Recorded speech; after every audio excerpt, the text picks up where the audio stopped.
हरे कृष्णा। पितृपक्ष के दिनों में श्रीमद् भागवत गीता के 7वें अध्याय का श्रद्धा पूर्वक पठन अति विशेष पुण्यदायी होता है। श्राद्ध के महीने में श्रीमद् भागवत गीता के 7वें अध्याय का पठन कर उसके फल को अपने पितरों को अर्पण करने पर हमें पितरों का आशीर्वाद प्राप्त होता है, जिससे हमारी भौतिक एवं आध्यात्मिक उन्नति में लाभ होता है। श्राद्ध के महीने में श्रीमद् भागवत गीता के 7वें अध्याय को पढ़कर या सुनकर उसके फल को अपने पितरों को अर्पण करने से पितरों का आशीर्वाद प्राप्त होता है। प्रिय भक्तगणों, आज के इस वीडियो में आप सुनेंगे श्रीमद् भागवत गीता के 7वां अध्याय का महात्म्य। भगवान शिव जी पार्वती जी से कहते हैं, हे पार्वती, अब मैं 7वें अध्याय का महात्म्य बतलाता हूँ, जिसे सुनकर कानों में अमृत राशि भर जाती है। पाटलिपुत्र नामक एक दुर्गम नगर है, जिसका गोपुर द्वार बहुत ही ऊंचा है। उस नगर में शंकुकर नामक एक ब्राह्मण रहता था। उसने वैश्य वृत्ति का आश्रय लेकर बहुत धन कमाया, किंतु ना तो कभी पितरों का तर्पण किया और ना देवताओं का पूजन किया।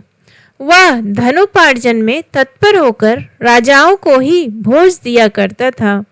एक समय की बात है, उस ब्राह्मण ने अपना चौथा विवाह करने के लिए पुत्रों और बंधुओं के साथ यात्रा की।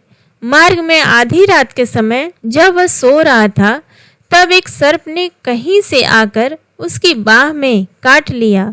उसके काटते ही ऐसी अवस्था हो गई कि मणि, मंत्र और औषधि आदि से भी उसके शरीर की रक्षा असाध्य जान पड़ी।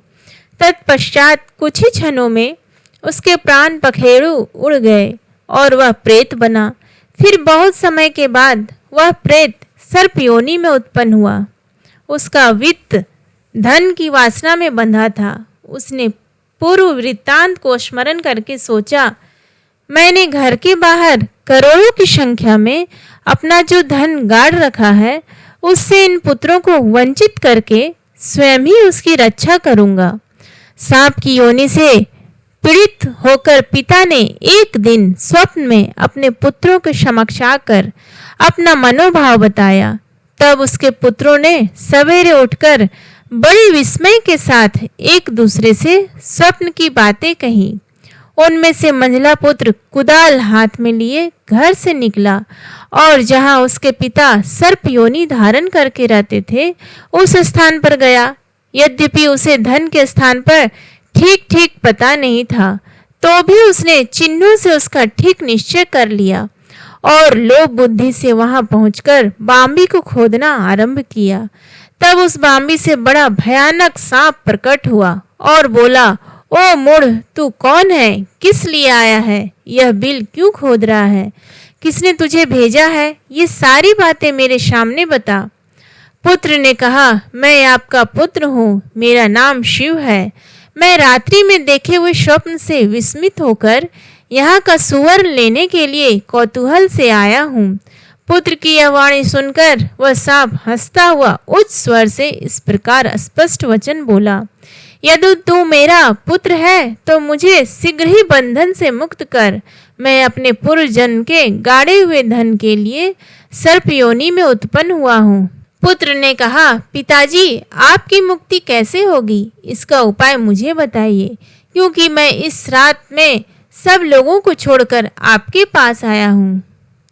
पिता बोले, बेटा, गीता के अमृतमय 7वें अध्याय को छोड़कर मुझे मुक्त करने में तीर्थ, दान, तप और यज्ञ भी सर्वथा समर्थ नहीं है। केवल गीता का 7वां अध्याय ही प्राणियों के लिए जरा, मृत्यु आदि दुखों को दूर करने वाला है। पुत्र, मेरे श्राद्ध के दिन गीता के 7वें अध्याय का पाठ करने वाले ब्राह्मण को श्रद्धा पूर्वक भोजन कराओ। इससे निसंदेह मेरी मुक्ति हो जाएगी। हे वत्स, अपनी शक्ति के अनुसार पूर्ण श्रद्धा के साथ निर्व्यसी और वेद विद्या में प्रवीण अन्य ब्राह्मणों को भी भोजन कराना। सर्प योनि में पड़े हुए पिता के ये वचन सुनकर सभी पुत्रों ने उसकी आज्ञा अनुसार तथा उससे भी अधिक किया। तब शंकुकर्ण ने अपने सर्प शरीर को त्याग कर दिव्य देह धारण किया और सारा धन पुत्रों के अधीन कर दिया। पिता ने करोड़ों की संख्या में जो धन उनमें बांट दिया था, उससे वे पुत्र बहुत प्रसन्न हुए। उनकी बुद्धि धर्म में लगी हुई थी, इसलिए उन्होंने बावली, कुआं, पोखरा, यज्ञ तथा देव मंदिर के लिए उस धन का उपयोग किया और अन्नशाला भी बनवाई। तत्पश्चात 7वें अध्याय का सदा जप करते हुए उन्होंने मोक्ष को प्राप्त किया। हे पार्वती, यह तुम्हें 7वें अध्याय का महात्म्य बतलाया, जिसके श्रवण मात्र से मानव सब पातकों से मुक्त हो जाता है। उम्मीद करती हूँ आपको आज का ये वीडियो पसंद आया, तो प्लीज़ वीडियो को लाइक करें, शेयर करें और चैनल को सब्सक्राइब करना ना भूलें। धन्यवाद।